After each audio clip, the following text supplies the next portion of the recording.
तो चलिए शुरुआत करते हैं राजस्थान प्राइम की। इस वक्त जोधपुर से बड़ी खबर मिल रही है। जोधपुर में कोरोना ने दस्तक दे दी है। एम्स में भर्ती 4 मरीज जो हैं वो कोरोना पॉजिटिव निकले हैं। बड़ी खबर आपको बता रहे हैं जोधपुर से। चारों मरीज यहां पहले से इलाज के लिए आए थे, भर्ती इनको किया गया था। जांच में 4 मरीज पॉजिटिव निकले हैं। भोपालगढ़ के 38 साल के एक शख्स हैं, फलौदी के 11 साल का बच्चा है, अजमेर के 12 साल की एक बच्ची है और कुचामन डीडवाना के 5 महीने का एक बच्चा है जो कोरोना के लक्षण मिलने के बाद उनकी जांच की गई, जिस पर ये लोग पॉजिटिव निकले हैं। आपको बता दें इससे पहले जयपुर और उदयपुर में भी एक मरीज सामने आया है। अरुण हर्ष हमारे संवाददाता सीधे जोधपुर से हमारे साथ फोन लाइन पर जुड़ गए हैं। अरुण, पहले जयपुर और उदयपुर में एक मरीज सामने आया था, लेकिन अब जोधपुर से 4 मरीज कोरोना के पॉजिटिव निकले हैं। चिंता बढ़ाने वाली बात है। बिल्कुल बिल्कुल अनिल, अगर बात की जाए जिस तरह से कोरोना को लेकर केंद्र सरकार ने भी कहा हमें सतर्क रहने की आवश्यकता है, और चूंकि पुराना अनुभव है कोरोना में किस तरह से लोगों ने अपनों आपको जो है घरों में कैद भी रखा था और मास्क और सैनिटाइज का प्रयोग किया था, लेकिन अब इस बार जो है कोरोना जब फैल रहा है और राजस्थान की अगर बात की जाए तो जिस तरह से जोधपुर में 4 मरीज जो हालांकि एम्स में पहले से भर्ती थे, लेकिन उनकी जब जांच रिपोर्ट आज टेस्ट की गई तो वो पॉजिटिव पाए गए, तो कह सकते हैं चिंता का विषय है। लेकिन चूंकि अस्पताल के निगरानी में है और शुरू से वो अस्पताल में भर्ती थे, तो ऐसे में कह सकते हैं डॉक्टर ने कहा चिंता की कोई बात नहीं है, क्योंकि कोरोना अब एक तरह से वायरस का रूप ले चुका है। उस समय जब आया था पहली बार तब भयानक रूप था, लेकिन अब वो जो है इम्यूनिटी में शामिल हो चुका है, तो कह सकते हैं डॉक्टर नजर बनाए हुए हैं। लेकिन एम्स में 4 मरीजों के अंदर कोरोना के लक्षण पाए गए हैं। वैसे अरुण, जोधपुर में क्या तैयारियां हैं कोरोना को लेकर, क्योंकि अब तो दस्तक दे दी है जोधपुर में? देखिए अनिल, अगर बात की जाए जोधपुर के जो बड़े अस्पताल, अगर सबसे बड़ा अस्पताल अगर कहते हैं मथुरा माथुर अस्पताल है, उनके सुप्रिटेंडेंट से हमारी बात हुई थी तो उन्होंने कहा बिल्कुल हम कोरोना को लेकर अलर्ट है।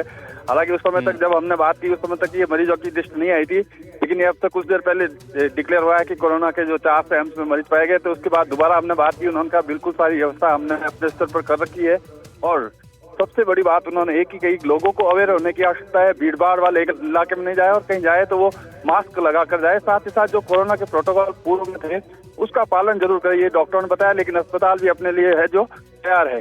अनिल, ठीक है, बहुत बहुत शुक्रिया अरुण इस जानकारी के लिए।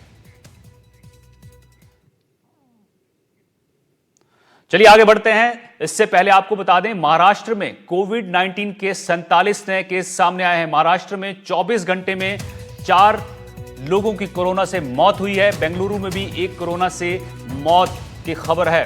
तो बड़ी खबर आपको बता रहे हैं, महाराष्ट्र में कोविड-19 के 47 मामले सामने आए हैं। 24 घंटे में 4 लोगों की कोरोना से मौत हुई है और बेंगलुरु में भी कोरोना से एक शख्स की मौत हुई है।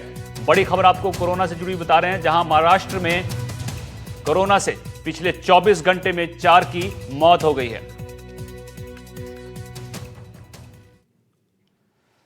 उधर नीति आयोग परिषद की दिल्ली में 10वीं बैठक हुई। पीएम मोदी की अध्यक्षता में यह बैठक हुई। सीएम भजनलाल शर्मा भी बैठक में शामिल हुए।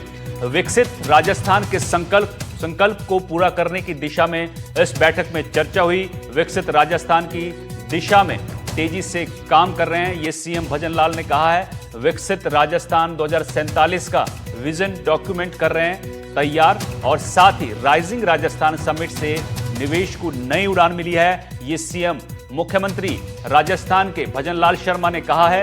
अक्षय ऊर्जा के क्षेत्र में राजस्थान सिरमौर है। साथ ही उन्होंने कहा सर्कुलर इकोनॉमी बनेगी विकास की वाहक। इसके अलावा जल और ऊर्जा सुरक्षा को लेकर केंद्र सरकार से सहयोग भी मांगा गया है। पौंग बांध को लेकर भी मुख्यमंत्री ने केंद्र सरकार से सहयोग मांगा है। उधर उदयपुर से बड़ी खबर आ रही है, जहां गोगुंदा मार्ग पर ट्रेलर पलट गया है। ट्रेलर से भारी मात्रा में डोडा चूरा निकला है। मार्बल के बीच ये डोडा चूरा ले जाया जा रहा था। आपको बता दें मार्बल चूरे के नीचे छुपाया हुआ था अवैध डोडा चूरा। हादसे में घायल ट्रेलर चालक को पुलिस ने डिटेन किया है।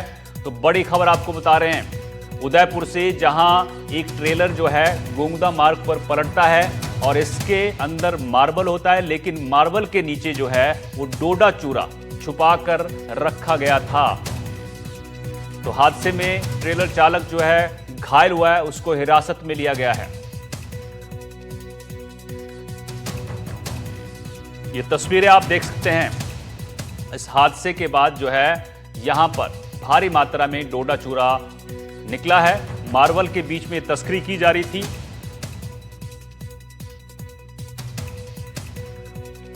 हमारे संवाददाता संजय व्यास हमारे साथ सीधे इस खबर पर जुड़ गए हैं।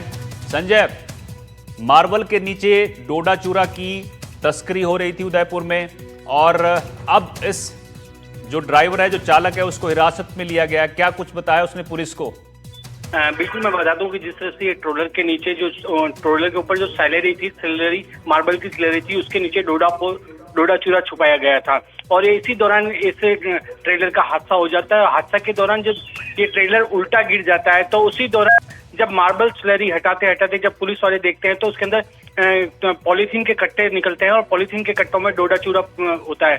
तो इसके चलते जब ड्राइवर को डिटेक्ट किया गया और ड्राइवर से कड़ी पूछताछ की जा रही है कि ये कहाँ परिवहन करा था और कहाँ से लाया है। तो अब आगे की जो जांच है वो चल रही है, और इसी के चलते पुलिस जो ड्राइवर है उससे पूछताछ कर रही है कि कहाँ ले जाया जा रहा था ये डोडा चूरा और कहाँ से ये लाया गया था। जी,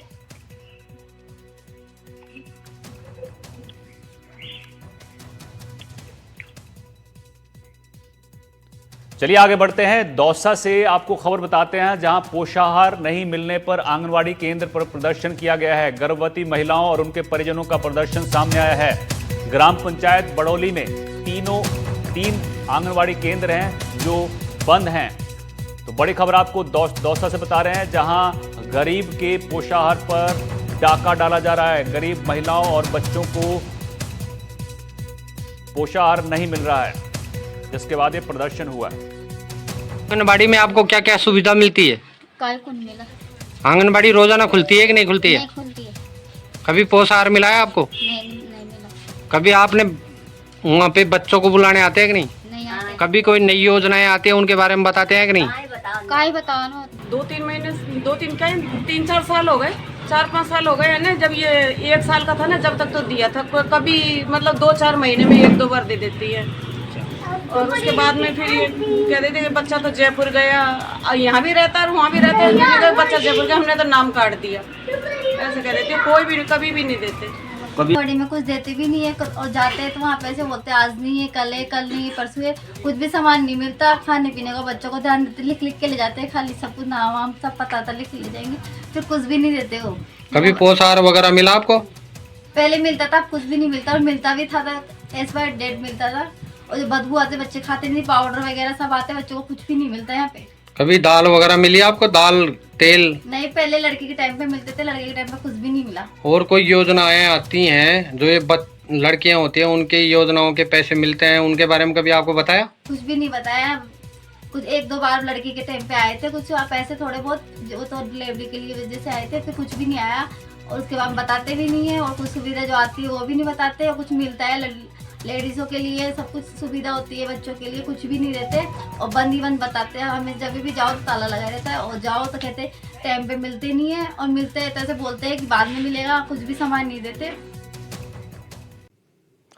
चलिए आगे बढ़ते हैं। इस वक्त देश में एक मुद्दा जो हर ओर छाया हुआ है, वो है ऑपरेशन सिंदूर, और उस पर जारी सियासी संग्राम के बीच राजनीति का पारा भी गरमाया हुआ दिख रहा है। राजस्थान की गर्मी में इसकी गर्माहट और ज्यादा महसूस की जा रही है।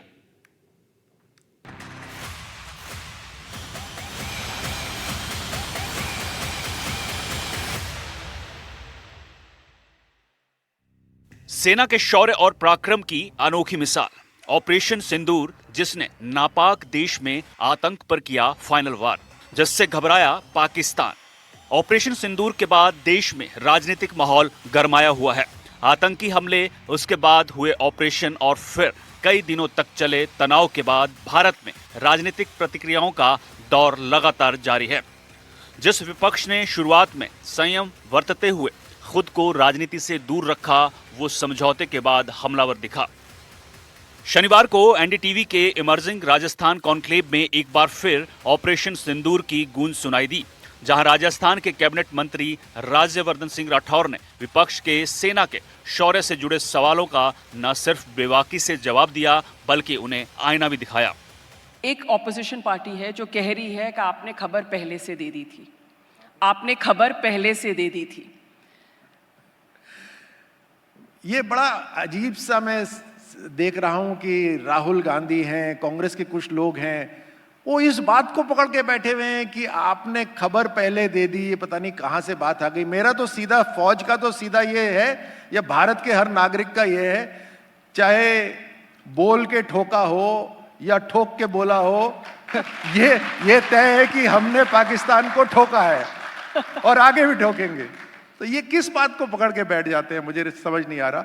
ये कमियां निकालने की कोशिश कर रहे हैं कि कहां कमी पता चले। ऐसा लग रहा है जैसे किसी दूसरे देश से इनको कुछ हिदायत आ रही है, वहां से कोई इनको सुझाव आ रहे हैं और उसकी उनकी बोलियों पे ये बोल रहे हैं। बावजूद इसके विपक्ष है कि मानता नहीं। कांग्रेस के दिग्गज और राजस्थान के पूर्व मुख्यमंत्री अशोक गहलोत ने फिर ऑपरेशन सिंदूर का राग आलापा है और राहुल गांधी के सवाल को जायज ठहराते हुए कहा कि कश्मीर मुद्दे पर कोई तीसरा पक्ष हस्तक्षेप नहीं करेगा। ऐसे में अमेरिकी राष्ट्रपति का हस्तक्षेप चिंताजनक है। ऑपरेशन सिंदूर जो हुआ है उसमें सवाल क्या पूछे राहुल गांधी ने, तकलीफ हो गई लोगों को। सवाल वही पूछे, जनता के दिलो दिमाग में जो भावना होती है, जो सवाल होते हैं, विपक्ष की जिम्मेदारी है कि उन सवालों को वो खुद उठाए जिससे कि उनका जवाब मिल सके, जनता संतुष्ट हो सके। ये लोकतंत्र है।